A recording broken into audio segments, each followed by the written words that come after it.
And it's a thing that no one can take away from her. The only person who can disappoint Kendra at this point is Kendra herself. And of course, society for not giving her teaching assignments, perhaps. So, whether we want to or not, an identity or a self is going to be created inside us. You're going to identify yourself with something, as something. The question is, who has given birth to that particular aspect of who and what you think you are? And if I was to be honest, my job here isn't really to tell you what philosophy is.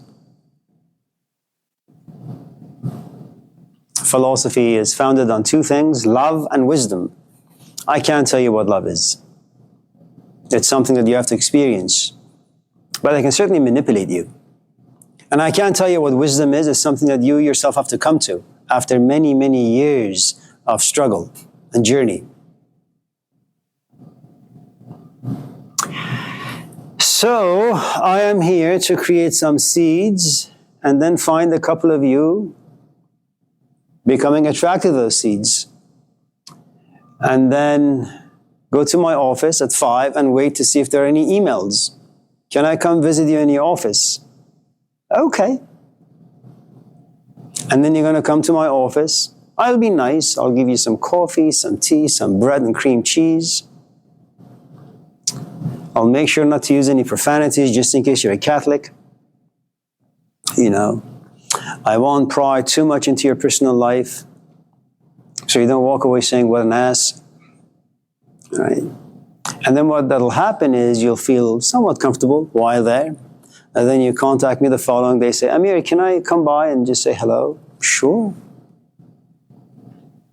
And little by little, what you realize is, well, when you go home and you have conversations with your family or friends, most of the conversations will revolve around the ideas you've talked about in this class. And then, of course, depending on you and your friends, they'll either punish you for slowly changing, or they'll support you. And it's the former that's more accurate. As you begin to change, your friends don't know who you are anymore. And then you'll either stop coming to my office or you'll stop hanging out with your friends. Should you stop hanging out with your friends, you'll feel lonely, miserable. Should you come to the office, well, you'll slowly come to realize it's the only home you have now. But it's too much, it's too burdensome. So you will either coerce, manipulate yourself, sabotage yourself and say, okay, no more office, I'm just going to go somewhere and do something. And slowly the seeds that were planted, and this is not, I'm not just talking about this class, that's how things usually work. With anything. For those of you in this class who have a companion, ask yourself how you got that companion.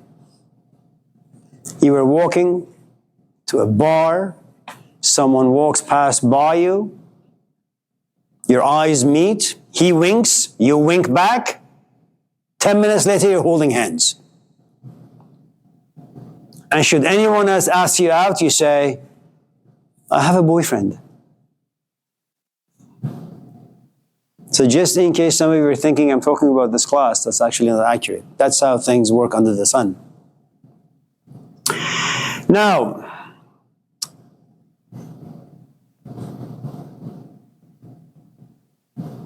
you can hang out with an 18-year-old, you can hang out with a 25-year-old, you can hang out with a 40-year-old, you can hang out with a 60-year-old. They all have different things to offer you. An 18-year-old will engage you in gossip, in partying, having a good time, smoking, drinking, and watching porn. Nothing wrong with that. The shelf life for those forms of entertainment is maybe 5 hours, maybe a week, maybe 2, maybe a couple of years. But it's nothing you can build a life on. A 25-year-old, let's say a more mature 25-year-old, will push you towards going to school, finishing up school. Maybe doing your master's, or bachelor's, or whatever. A 30-year-old may inspire you to get a job, to save your money, maybe buy a car, maybe buy a house. Remember, all these different categories of people create a different sense of self. And every self comes with its own unique set of desires, pursuits, ambitions, meaning, value. The cheaper your surrounding, the less is going to be expected from you. If you take a calculus class or biology class, it's a 4-unit class. You're going to go home and study stats or math or biology 5 hours a day. I don't know if any of you in this class have ever taken like a bio class during summertime. It's a 4 or 5-unit class, okay? And the class is from like 8 in the morning until 12 or 1 in the afternoon. And then you go home and you have to study some more. Now, if you were to take my class, World Religions, you come here at 6 at night in this very classroom. We have some food. You know, I ask about your name, your age, your parents, and 10 minutes later I say, okay, let's go home now. There is no work to be done. Why? My classes are cheap. The ideas I present are cheap. So remember, the cheaper your environment, the cheaper the people around you. They're not going to expect much from you. So it is to everybody's advantage to have teachers like Snoop Dogg rather than Socrates. The sort of a self that Snoop Dogg creates, you can easily create it. The desires are easy to obtain, and the promised land is easy to reach.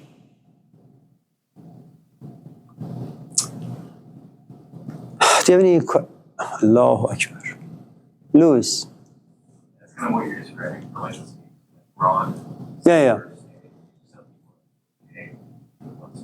That's paradise. Yeah. Is it to preserve ideas, not have them stagnant by so better off not just having one at all? Not have anyone? Let me share with you what Aristotle had mentioned some years ago. I don't really like him, but you know, he's Greek, so you have no choice but to like him.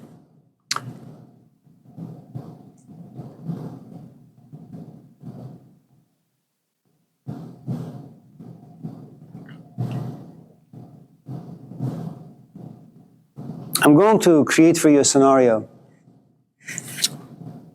and you tell me which one you like better.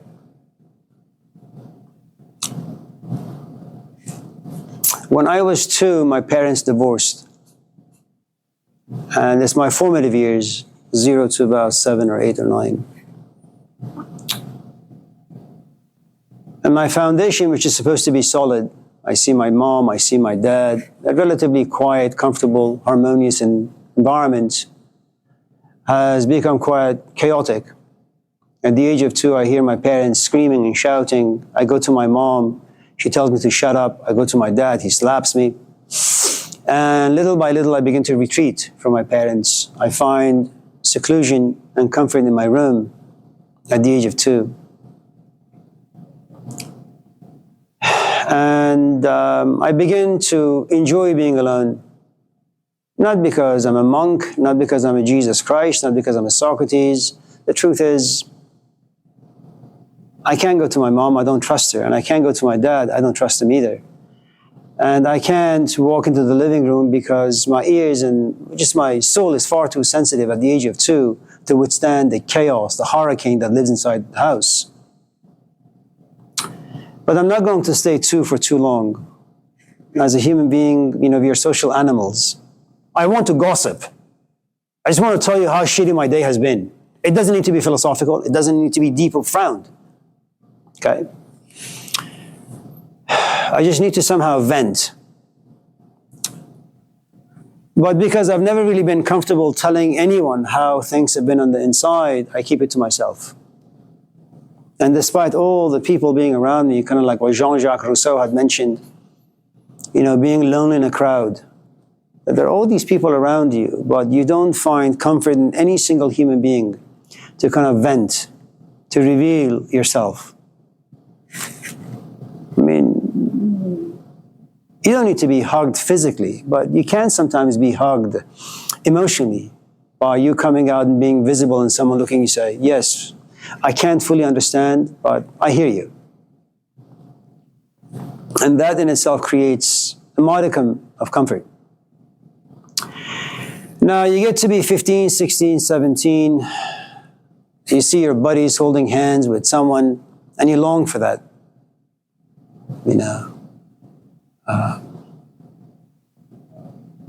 And so, tragically for you, you're a good-looking guy with nice hair, and people fall trapped. And so you have companions. And at a certain point, your companion looks at you and says, you know, you and I have been together for all these years, but I have really no idea who you are. Can you just share something that's true about you, meaningful about you?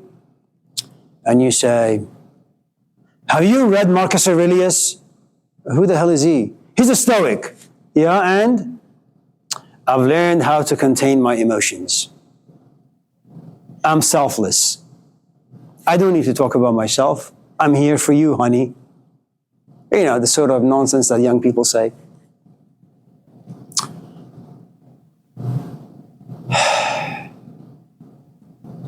And then one after another relationship fails because what they all have in common is they look at you and say,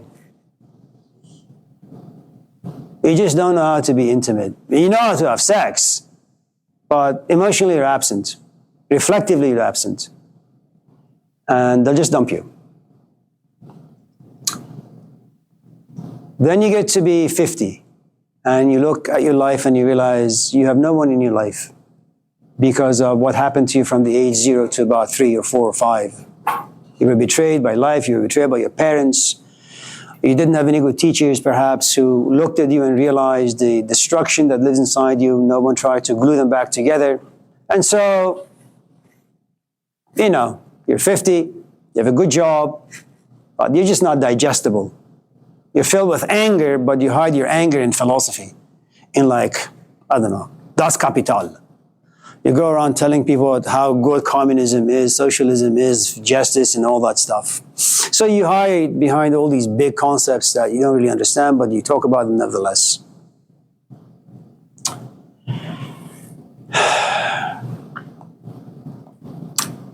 And then your brother, who's quite functional, comes to visit you after 30 years. And he walks through the door and looks at you and says, Louis, this house feels dead. There's just something about the energy of this house. Just not very intimate, not very comfortable. It's like a very hostile environment. And you say, oh, you know, let's just call him Aaron. I like being alone. That's one type of aloneness. Now there is this other kind of aloneness. And let me get done with the second kind, and then you tell me which one you prefer. You have great parents. And no parent is really great, but let's just say they've been okay. You've had friends. And after a while, you took yourself seriously, began to read a lot of books, despite having a community of people who supported you in all sorts of ways. And then you realize that you enjoy the company of books much better than people. Not because you haven't tasted love, you have, but you're at a certain stage in your life where you want to be intellectually nourished. You also know that your parents are right there in the next room. They like you, they love you, your friends are there. Whenever you call them, they'll pick up the phone. And they understand your love for books now. And so once in a while, when you go out with your friends, you begin to talk about things that are meaningful.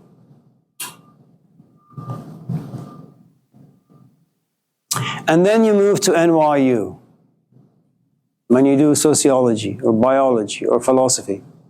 And you lock yourself in the room and you just read.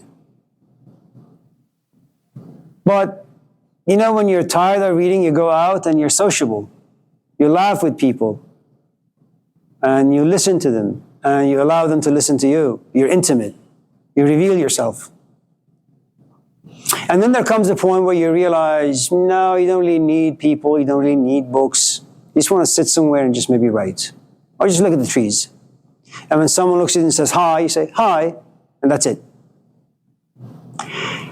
Now this time, your brother comes to visit you, and there is something very alive about you. There is something very alive about your space. It's very, very healthy. But you have two people who live in a house by themselves. One is pushed into loneliness because needs that were never satisfied. One is pushed into loneliness because needs were satisfied. And after a while, they realize they no longer have those needs. So for someone like Aristotle, he would say the first person has turned into a beast. They're just an animal. They're like Freud in the sense that they have all these emotions. They're not understood. They're not revealed. They just live inside them. And once in a while, they lash out. The other one is like God. They really have no need for anyone. They're self-sufficient and they can keep their own company. Now, when you say that I want to be like the second kind, the one that's closest to God, I don't know if that's possible. I don't know if that's possible for people in the 21st century, in the American culture, in Oakland. Not impossible. It's maybe out of 300 million people, 5, maybe 10. But I do understand about the imaginations, dreams, and hopes and goals and pursuits of 20-year-olds, because I once was 20. And for those of you in this class who have seen the second painting of Thomas Cole, which is called Youth, and that's exactly what happens when you get to be a young adult. That whoever has been supporting you for all these years, you look at them and say, can you get off the boat now? I want to go through life journey on my own. I don't need help. I can walk, I can talk, I can think, I can feel, I can make my own life work. I have the tools. And your parents tell you, don't leave, you're far too young.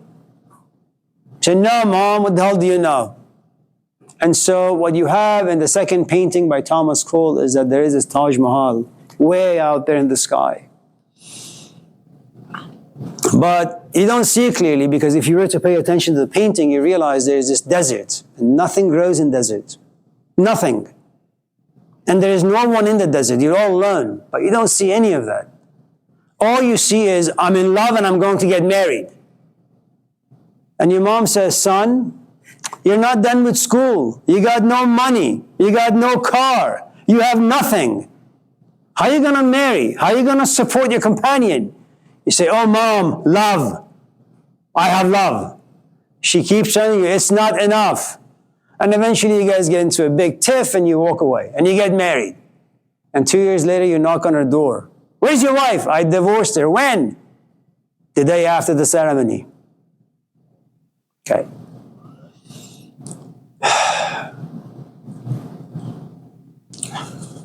Anyone else? With Jalua? Can you talk about like internal dialogue that either helps and convince you, or like internal dialogue you should listen to and dismiss? I'm sorry? Internal dialogue that you should listen to or dismiss, or the ways in which it can help or hurt you. There is an internal dialogue that is founded on habits. It's something we usually call self-sabotage. That for the past many years, let's just say, and I'm going to use these examples over and over again because that's just the way my brain works, that you've been in 2 or 3 or 5 relationships, none of them have worked, now you're in a brand new one, and it's quite healthy, but it's something you've never experienced before, and it's a little new for you. And now you have internal dialogues. And they're not going to encourage you to continue with the relationship. They're going to discourage you because that's the world that you know and you know well. You don't want to be betrayed. You don't want to be in pain. You don't want to be hurt. You don't want to be disappointed. So you have these dialogues. You whisper to yourself the narratives that you're most comfortable with. And you know them to be poisonous. But, it's like when you're addicted to something. Just because you know it's bad for you, it doesn't mean you can quit. So eventually, this internal dialogue creates self-sabotage, and you look at Joe Schmo and you say, I don't think this is going to work out. And you walk away. That's one kind of it. The other is, it revolves around observation and reflection. The problem with observation and reflection is before you can actually begin to observe and reflect, you must come to a place of detachment. Let me explain. Imagine you're a Christian and you're taking, and I teach a New Testament class, and you say, this is a great class, I'm going to learn more about Christianity. Beautiful. And the first day of class, I say to you, today we're going to talk about the Gospel of Judas. Judas? The hell is Judas? I'm a Christian. I know what Judas did. Judas betrayed Christ. And then, well, you have this internal dialogue, right? That kind of makes you deaf in the class. You don't listen to anything I say. But add to it when I say Judas was in fact one of the best disciples that Jesus ever had. In fact, he was the only one who really understood him.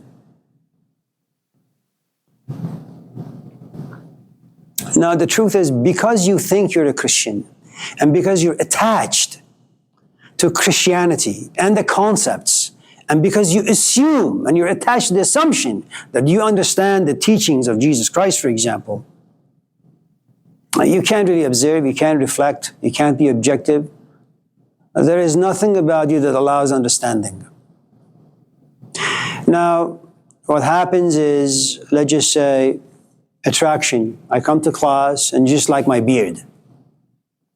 And you happen to have a good day where, for some strange reason, you're open to possibilities.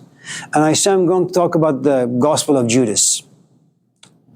And even though you were raised in the church by parents who are devout Christians, for some strange reason, you're just open to hearing. And you listen.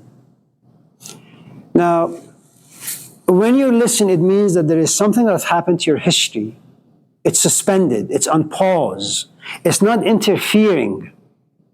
In other words, there is this distance between what you're hearing, there's this gap, and your past, 20 years of being trained to be a Christian.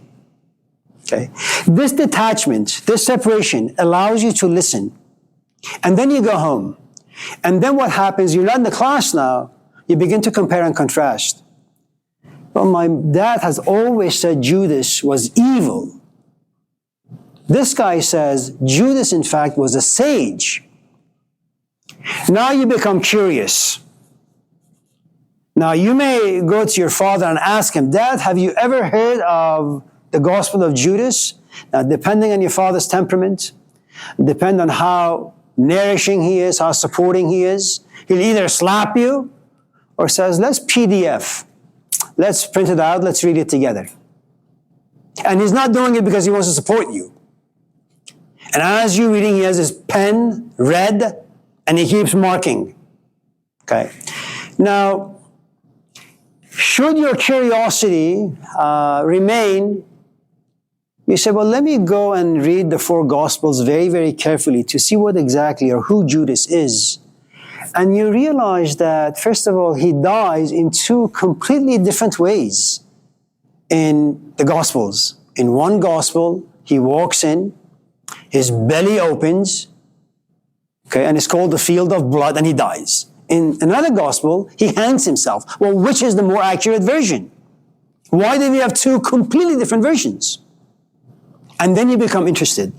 The problem with your interest is that this new interest has to deal with 20 years of being attached to you assuming you're a Christian and you're a sinner and Jesus Christ is this and Jesus Christ is that. Now, there comes a point where your interest blossoms to the point where you realize, oh my God, I'm losing my faith. You go to church, but it's become meaningless for you. Your Bible, your father tells you about the teachings, but deep down you laugh at your dad because you find him to be uneducated, even though he's the pastor of the church. Do you see? And so, when you talk about internal dialogue, It has to do with how much detachment lives inside you. Now, the thing you need to understand is, as I said, we are emotional animals. And for you to be able to have an honest and productive internal dialogue, you have to be able to observe, to analyze, to compare, and not to feel. You here to understand, to reflect, to come to a conclusion through sobriety of emotions and sobriety of reflection. You don't want it to be contaminated. You know, it's something that women are really, really good at when they get to be 35, 40. After having gone through like 10 bad relationships, at a certain point the woman says, I'm going to go into my psychological cave and figure out what the hell is wrong with me. And then after 2, 3, 4, 5 years, they figure things out. And then they, write a list. These are the qualities I'm looking for in a man. Now when they go out there, they're not going to be deceived by someone's looks, someone's money, someone's social status. They go for the jugular. How are you with your parents? Do you have any savings? What the hell do you do? Are you done with school? And you ask all these questions. And then as you check the boxes, you go home and you say, okay, how many boxes are unchecked? How many are checked? Now, if you get someone who is 50% good and 50% bad, you have a good man on your hand. Okay? But this sobriety that you now have at the age of 40 is founded on 10, 20 years of assuming that you know, pursuing your assumptions, being betrayed by your own assumptions and other people. Then you find yourself in this particular predicament, which is, I hate myself. I hate my life. How could I have been such an idiot for the past 30 years? Now you sit. Now you're sad. You're lonely. You're depressed. You're miserable. Maybe you do therapy. Maybe you do drugs. Maybe you do alcohol. Who the hell knows? But at a certain point, there is this breaking point for you. You sit somewhere. You say, okay, you know what? I'm going to study the best book that life has ever offered any human being. It's the book of my life experiences. And you're going to read that book very closely. And you're going to have a pencil in your hand. Every sentence that you read in your book, you're going to put some notes. And you're going to read this book over and over and over again. Make sure you haven't missed any words, any sentences, any paragraphs. And then when you've finished the book, you write for yourself a summary of this book. And the summary is, I'm an idiot. And then you say, how do I now overcome? Oh man, that's difficult. Because there are so many things you have to get rid of. But before you get rid of them, there are so many things you have to see. And in seeing, you have to feel. And in feeling, you have to figure out how to overcome some of the feelings. But you need tools. And then you need to know how to use those tools.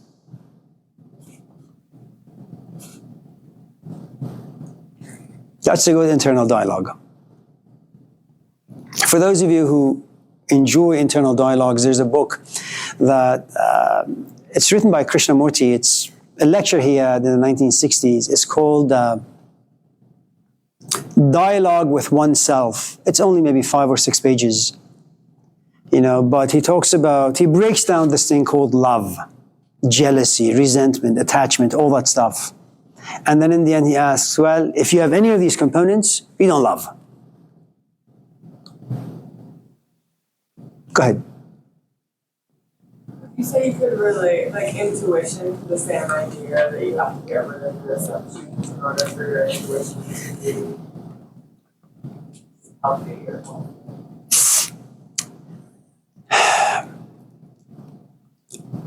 I think if you haven't gone through attachment, coming to realize it's all toxic, going through a St. John of the Cross, one of the beautiful Christian minds would say, the dark night of the soul, where you're just in anguish. You look at your life and it amounts to nothing. And somehow you have to kind of be seasoned by the darkness, by the anguish, by the depression, by the sadness. If you're able to overcome that, now you can trust your intuition. Because it's no longer depending or related to all the poison that has lived inside you. It's like you go out there somewhere, you find yourself in love, you go to your mom, or you announce it, broadcast it to the world, I am in love. Like Tom Cruise. Remember him on Oprah Winfrey Show? When he had fallen in love with Katie Holmes, I guess, and he jumped on the sofa like a little kid. I mean, this is a repressed human being who has controlled his emotions for all these years. Accidentally, magically, blessedly, he falls in love and he acts for the first time in his life. He is free. And he jumps up and down and doesn't care what people say and how he's judged. And then he gets into life and he comes to realize, well, love is one thing, but love and life, that's a completely different beast. And it falls apart. And now when he wants to fall in love again, he's a bit more sober. He's a bit more controlled, but in a rational, experiential way.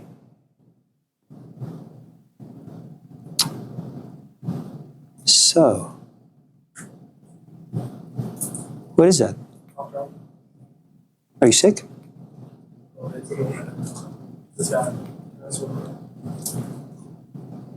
For anyone else, before we go home? We have time for Haley?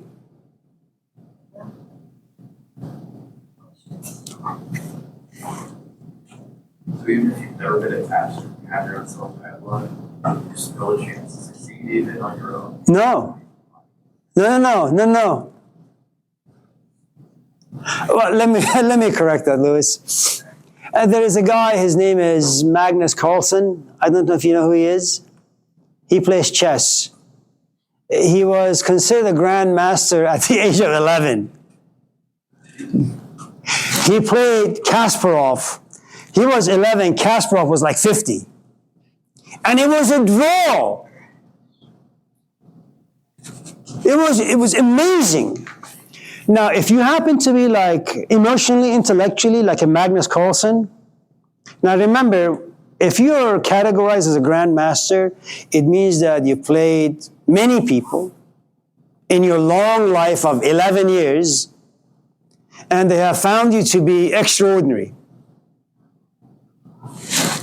If that's a little too difficult to comprehend or grasp, watch the movie Enter the Dragon. No, it's not shit. It's a good movie. And the movie Enter the Dragon has this beautiful scene where this white guy looks at Bruce Lee and says, grabs a board and hits it. And then the board shatters into 1,000 pieces. And Bruce Lee simply looks at him and says, boards don't hit back. And of course, this guy doesn't really know what it means to be Asian and what analogies mean, what anecdotes mean. And he says, what the hell does that mean? It's one of those, Japanese cons? And so they get into a fight. And man, he gets his behind whooped. See, as long as you're on your own and you're not challenged, if you just read books and there is no one on the outside who challenges you, you're just a dumbass. You need to go out there, you need to share your ideas, and you need to have people beat you up, make you feel incompetent. And it's in the grinding. Can I tell you a story? And then we'll go home.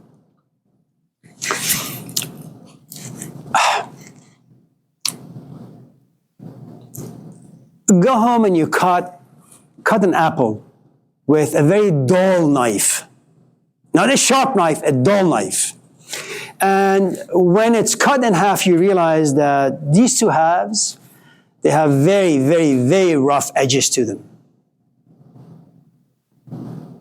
And when you put them together, they won't go well. And what you need to do is you take both halves and you grind them against each other for 10 minutes. And you do so much grinding that after 20 minutes, you look at them and they both now have smooth surfaces. You will never become refined on your own by yourself. You need a companion, someone who challenges you. And the more mature your companion is, the more hurt you're going to feel. And if you can endure, the end conclusion is your own refinement. By yourself, just reading books and thinking thoughts and writing stuff, useless.